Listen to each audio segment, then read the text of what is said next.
How do we deal with the hard things, with the things that hurt, with the mistakes that we make? Because I know as dads, we want our kids to experience amazing things in their life and even experience some hard things in their life. But as dads, it can be really easy to let our own expectations create frustrations about how our kids' experiences go. We don't even take the time to listen to them, to hear their thoughts, their feelings, their opinions, their emotions in those experiences. We often jump to conclusions. Guys, my son broke his arm and I didn't believe him. And I tell that story on this episode of the DMD podcast because we are going to rediscover what the real mission is behind the DMD and look back at some powerful lessons from the first 49 episodes that are going to challenge us to become better dads, better men, and better humans that our kids want to be like when they grow up. This episode of the DMD podcast starts right now.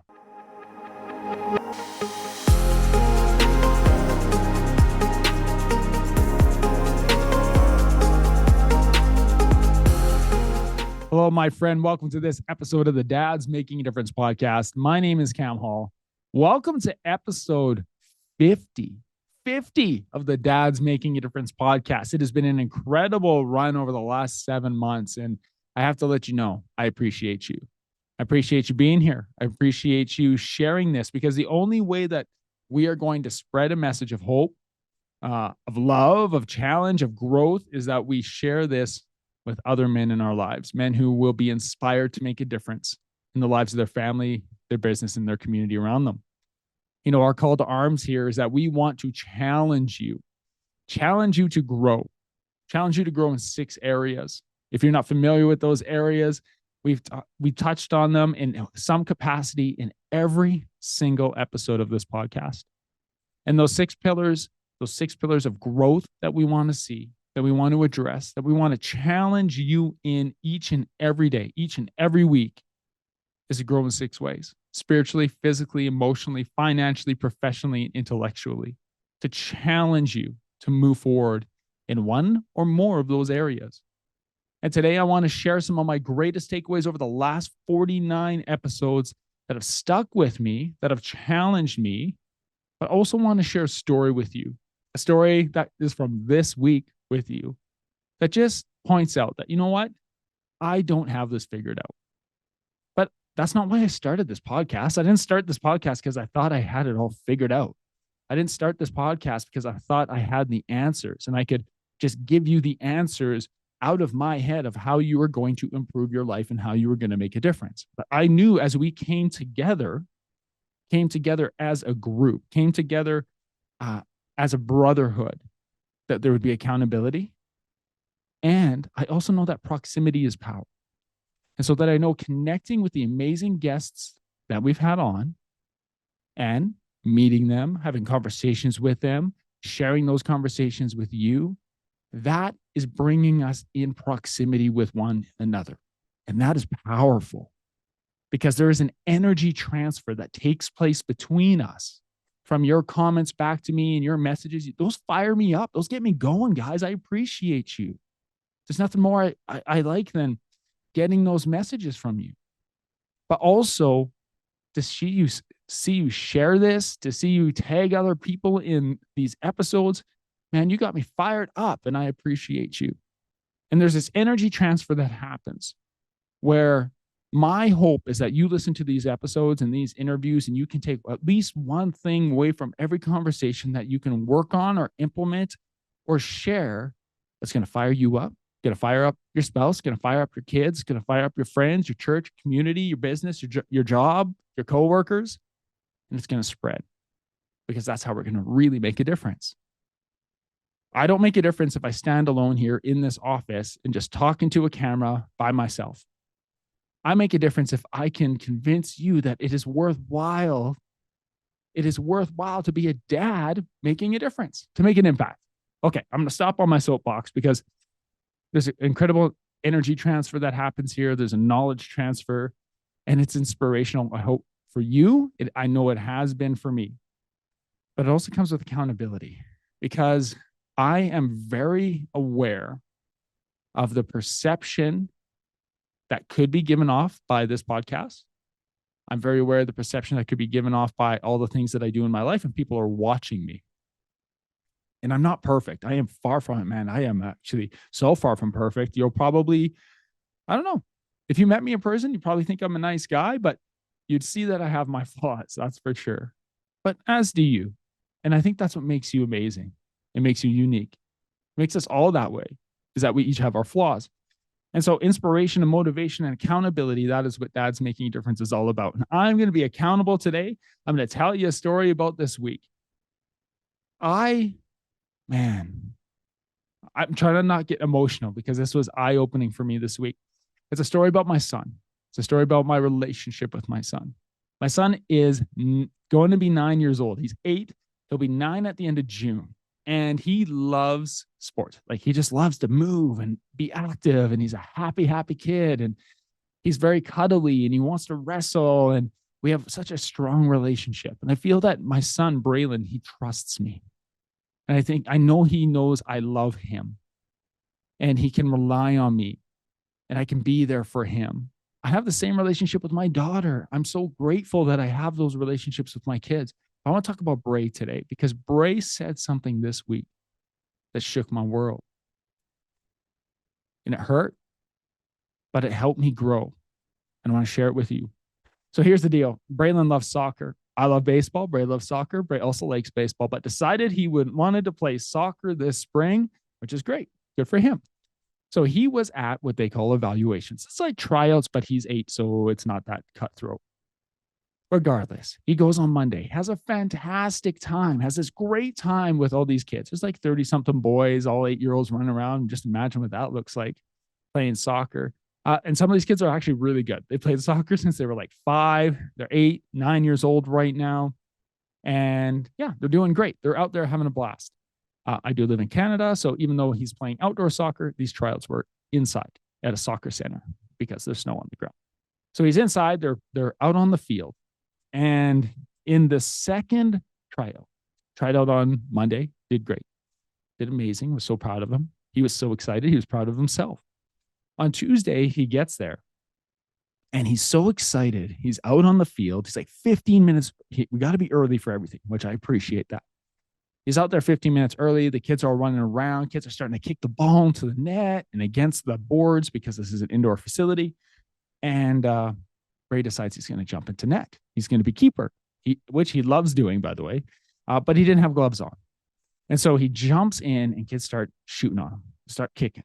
And he's like knocking this ball away and that ball away. But then as I'm up in the stands and I'm in the conversation with some of the other parents because we're distanced from the field, which I think is healthy. We don't need to be right there, especially for this type of scenario, but we can watch. And we're visiting, we're having a conversation. I look up and all I see is Braylon hunched over. And I'm like, oh dear. You know, as a dad and as a guy, I'm like, oh, Bray took one in the midsection. Well, he did not. He was holding his arm. And at first I thought nothing of it, but I looked up and he was bawling. Big tears. Now, here's something you need to know about my son. He is not a crier.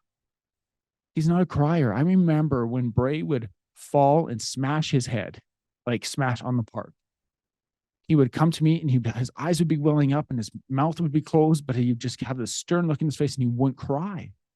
And I remember coaching my toddler son into saying, it's okay to cry. It's okay to cry. And so here I look out on the field and there's my son crying, walking over to the bench. He's holding his hand. He's kind of moving his arm. His friends are all around him, friends, teammates.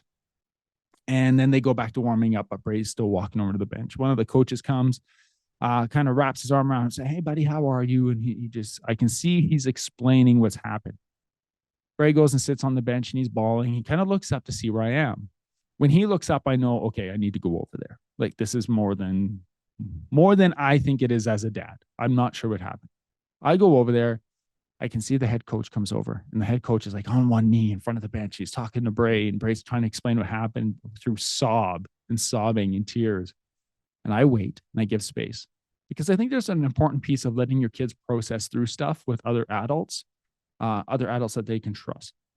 And so My coach walks away and I give Bray the thumbs up, thumbs down. He just shakes his head. So I just come over. I say, hey, buddy, how you doing? He's like, Dad, my arm, my arm, my arm. He's like sobbing. And I look at it and it looks normal. And he says, I think I broke my arm. I broke my arm. I'm like, buddy, you didn't break it. Can you move your hand? So he's moving his hand. I say, can you move your fingers? He moves his fingers. Can you move your wrist? He's like, a little bit, but it really hurts. I'm like, okay, just let it rest, buddy. Why don't you take a seat and take a breather? Take a breather. The old sport adage, just take a breather. Are you hurt or are you injured? And I remember my coaches saying that to me. And he sat there and he was so sad. And part of the thing that was going on in my head in that moment was this. I was questioning how hurt he was. What? Oh, as a dad. And I thought about that day. I thought about the conversations we had already had about him being nervous for this tryout, second one. He didn't think he was going to make the team, which honestly, in watching, he was right there with all the other kids. Like he's an athletic kid. He's super fast and he's played lots of soccer. So I wasn't worried about that, but he was worried about that. And so I started to question, like, is he hurt or is he nervous? And is he sitting here because he's just nervous to go out there? But he's the only kid on the bench. All the kids, like the whistle's blowing now. They're all in. They're getting started. I asked him, like, oh, buddy, like, are you ready to go? Do you want to go play? He's like, no. I don't want to play. My arm hurts. And he starts sobbing again. I said, okay, bud, here's the thing. We can go. We don't have to stay. We don't have to stay, man. He's like, I want to stay. I don't want to leave. So we're sitting there on the bench back and forth until the point, like, I'm starting to get a little bit frustrated with him. And this poor kid who's 8 years old is crying on the bench. And I'm getting a little bit frustrated with him because he won't go leave. He wants to stay, but he doesn't want to go out on the field and watch. I'm like, okay, Dad's going to go over there. So I walk back across the field over to the stands. I sit down. The friend's like, hey, how is he? I'm like, I don't know. He hurt his arm. He was explaining that the ball hit his hand, pushed his hand back, and the muscles in his arm hurt. I said, I think he maybe have sprained it or stretched the muscles in his forearm. I'm not quite sure. And so we stay there. I look over, Bray's still sitting on the bench. 15 minutes later, he's still crying, sitting on the bench. And the coach comes over to him, says, hey, buddy, would you want some ice? Bray like nods his head. Coach goes and gets some ice and brings it back to him. And he just sits. Now I'm getting frustrated because I'm a competitive personality. And I start making this about me. And I watch him sitting over there. A kid who I know is athletic, a kid who I know is competitive, a kid who I know is capable. I'm not sure how hurt he is, but I know he's not participating. And he's not even looking. It's an indoor facility, so there's boards all around. And he's not even looking up over the boards to see what's going on. I can just see like the tip of his head, the hair just pointing over because, well, he's 8. He's not that big. And I start to get frustrated because here I am sitting in the stands. My kid's the one sitting on the side bawling. Everybody else is kind of trying to figure out what's going on. Why isn't he over there seeing how his son is, which I was back and forth. Anyway, and I started thinking about the competitive side of it. And I was like, oh man, he's not going to make this team because it's a second tryout. It's 2 of 2. He's not even participating. Like, what are the coaches going to think? And I start to go down that spiral, that rabbit hole. And I start making this about me and how I perceive the situation, not about an 8-year-old boy who hurt his arm and is sitting on the bench. And I'm like, okay, hold up. I got to go back over there. So I go back over. I said, buddy, I love you. I'm sorry you got hurt. We can go. And he was adamant he didn't go. And I was like, okay, now I'm getting a little like, buddy, let's go. We're going to go. You're not going to participate. You don't have to stay and watch. Well, make a super long story short, he decides to stay. He wants to stay for the whole practice. He doesn't participate in the practice at all.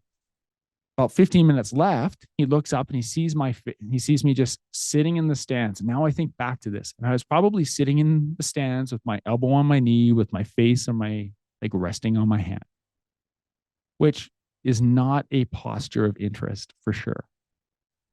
And the whistle blows, practice ends. He comes back around the corner out of the indoor field. I'm like, all right, buddy, grab your stuff. Let's go. And I probably said it just like that. But the tone was taken differently.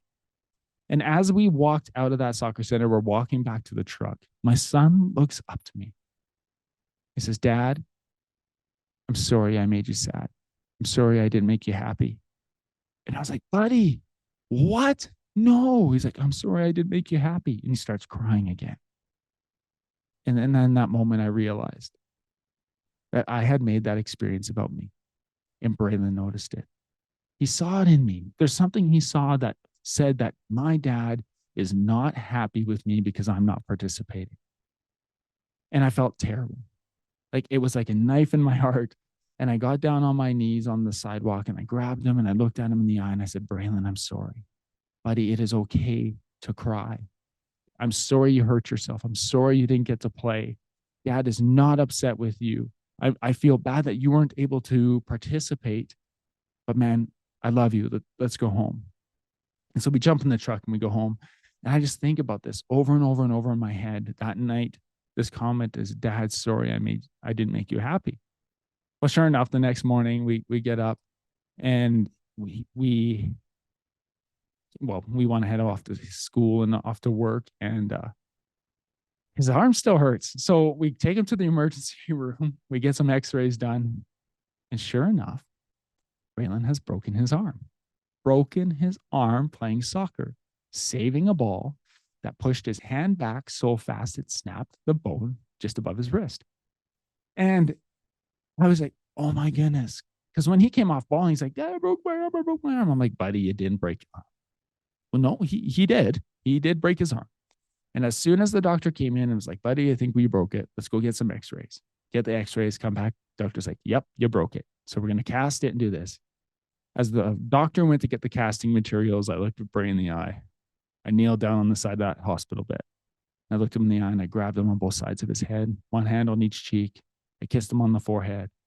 I said, Braylon, I'm sorry I didn't believe you. I'm sorry I didn't believe you that you broke your arm.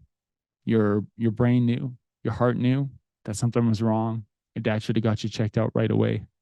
He said, it's okay, Dad. I know you love me. And I was able to like breathe in that moment. Man, it was an eye-opening moment. But this whole experience, the reason I'm sharing this with you, because I'm sure as dads, we've all been there. We've had something we've said, maybe something we've done that we're not completely aware of that has impacted our kids in some way. And all I could think about was this poem that was shared with me when I was like 18 years old. And the poem was shared with me by my head coach, my head college basketball coach, because it was a summer camp. And us players, we would be able to work actually the summer camps. We were able to work and get paid for those, which, yeah, this is like 1999. So we were able to get paid for coaching these summer camps. And the head coach gave us this poem or a version of it. And as I was going through this experience with Bray, it reminded me of this poem. And I want to read it to you because I think it's important. This poem is called Little Eyes Upon You. And I don't know the author. I've searched it all over the internet. I can't find the author, so I can't attribute this to anyone other than my experience with it when I got it from my college basketball coach. And it says, little eyes upon you. There are little eyes upon you, and they're watching you night and day. There are little ears that quickly take in every word you say. There are little hands all eager to do anything you do, and a little boy who's dreaming of the day he'll be like you. You're the little fellow's idol. You're the wisest of the wise. In his little mind about you, no suspicions ever rise. You are setting an example every day in all you do for the little boy who's waiting to grow up to be just like you. And I thought about this poem as I thought about how my son looked across that field at his dad. In a moment of hurt, in a moment of pain, he looked across and saw his dad disinterested or frustrated or some type of body language or something I said that made him think my dad is not happy with me. And I can't be perfect. And you can't be perfect. I know that. But this week I was challenged to grow in how I am carrying myself in situations where my kids need me. I can be stern, I can be serious, I can be joyful, I can be happy, I can be caring, I can be loving, empathetic, all of it. But I need to be conscious that little eyes are upon me. And I was challenged that this week. And then I was challenged with all the kids that I've interacted with this week of comments that came my way and how I would react.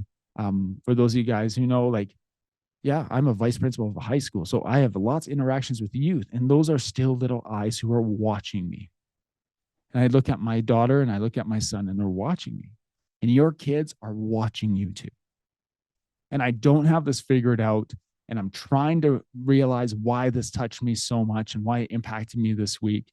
And it got me thinking about the 49 episodes that we've recorded on this podcast and the big takeaways that I've learned and how different I am now, how I am now, 50 episodes in, than I was when I started. Because when I started, I was lost. I had no direction. I knew this was something I wanted to do. I knew that these conversations were going to be valuable. I didn't know the impact that they would have. But I look into the other monitor here. I'm looking at these 49 other episodes and the amazing people that have come on. Every single person on this list, I'm not going to read it to you, but every single person on this list, all of our guests, have some type of story, some type of experience, some type of expertise, of knowledge base, of personal growth and instability and how they've come through and triumph that are meant to not only inspire you, but to challenge you. And we would look at all these people as saying that they're successful. I look at every one of these people on this list and say that they're successful. I don't want to, no offense, I don't want to interview people who I don't believe are successful, because I want to bring people on who are going to inspire, who are going to challenge, who are going to share a story that we can relate to, we can aspire to. But these are all successful people, and every person on here has some type of thing in their story where they have struggled, where they have failed, whether it be bankruptcy in a business, whether it's a broken marriage, whether it's a health crisis that they've gone through, it's a loss to family member, it's traveling around the world, it's losing a job. There's just so many people here that have had an amazing impact on my life in the last 7 months. And I hope they've had an impact on you. And the biggest takeaways I'm taking right now from the last 49 episodes are these. I'm just going to bring them up. I had to write them down. First of all, I've already said it on here. Proximity is power. You need to surround yourself with people who will hold you accountable, people who will support you, people who will tell you how it is, but people who will also be caring and gracious when you need it. Because proximity is power, where we can have energy transfer and knowledge transfer and inspiration and motivation and accountability that will all come together to help us break through to a higher level. Every single one of the guests that we've interviewed will help you break through to another level in some way, financially, professionally, relationally, emotionally, spiritually, intellectually. They're going to help you break through. So lean into one of those pillars. Find one of the episodes. Go back and re-listen to the episodes that stuck out to you the most and be challenged by them. Just push through. You can do this. Okay, I'm going to keep going. So proximity is power. It's one of my biggest takeaways. The second is that everyone that I've spoken with and every guest that we've had at some point had to come to the realization of three things. First, what they value. I want to challenge you to this. One of our latest episodes was with Curtis Honeycutt, who I am working through this process right now with Curtis. And it's helped me realize the value of these conversations. First is you have to get clear on what you value. Clear on what you value. And once you get clear on what you value, you can then get clear on what you prioritize and what your priorities are. And once you're clear on what your priorities are, then you can make a decision on what you are going to focus on or how you measure success and what success means to you in your family, in your business, in your community. How you're going to make a difference, how you're going to make impact, how you're going to leave a legacy, all of these things. So proximity is power. You have to know what you value. You have to be clear on what your priorities are, and you need to be able to define success for yourself. And if you can do those things, you can bring it all together into a plan in which you will then be able to make a difference. You will then be able to put into a plan something that you can implement in a way that you will make an impact in the lives of those around you and in an impact in yourself, in your heart, in your mind, in your body. So as I look at these last 49 episodes, I'm challenged to think about what I took away. I got to tell you, the biggest ones that I've really loved is obviously my conversation with my mentor, Mark McDonald, who inspired me to transform my health, to start Fight the Dad Bod in 2015, which put me on a trajectory to just be able to contact and coach and make connection and relationship with so many men all over the world. Uh, Larry from the Dad Edge, who's an inspiration to me for starting Dads Making a Difference. Big A, who's an inspiration to Larry and also for me. He was on here. I think about Tony DiLorenzo and the 6 pillars of intimacy and working through that with my own spouse. I think about Evan Money, who's been married every year, how they renew their vows in different places all over the world and how he's prioritized his marriage. I think about Zach and Donald and Kevin, these guys who have been passionate about helping people identify their messaging and their purpose through their own pitfalls. I think about Blake Brewer and his Legacy Letter Challenge, who went through such a devastating loss on a family vacation and took that loss to transform it into something amazing and a movement that is growing by millions every week. It's incredible. I think about the authors we've had on. My goodness, I'm looking at this list. So many of these people have written amazing books, man. Josh Kachadorian in The Standard. Man, I'm looking through this. I'm just like, I don't want to miss anybody, but I'm not going to get them all. So here's my takeaways. If you're listening to this right now, I would challenge you to dive back into the episodes that you may have missed. I challenge you to answer the question, what is one area of growth that you are excited about right now, that you as a dad are diving into? And I want to challenge you to put it out there because proximity is power. Accountability is power. So put it out there. I want you to share on your Facebook, Instagram. You can email me. I want you to share. This is one area of growth that I'm excited about or diving into right now. And you're going to share it and people are going to ask you what it's about. You're going to be able to explain it and it's going to motivate you to keep moving forward. But when you share it, I also want you to tag. So on Facebook, you can just tag me, Cameron Hall, Cam Hall. If you're on Instagram or other social media platforms at Dads Making a Difference, you can tag me there. Use the hashtag Dads Making a Difference.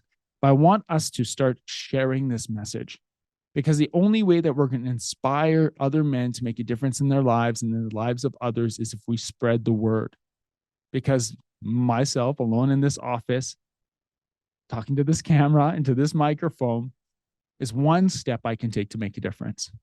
It's then what I do outside these walls, in the community, with my family, with my friends, with the people I interact with. That's the next step.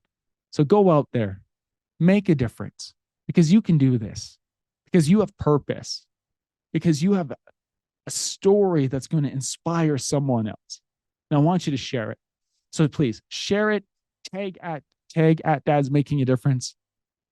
Send it to me, direct message, whatever you need to do. Email me directly, cam@dmdpodcast.com. I would love to share your story.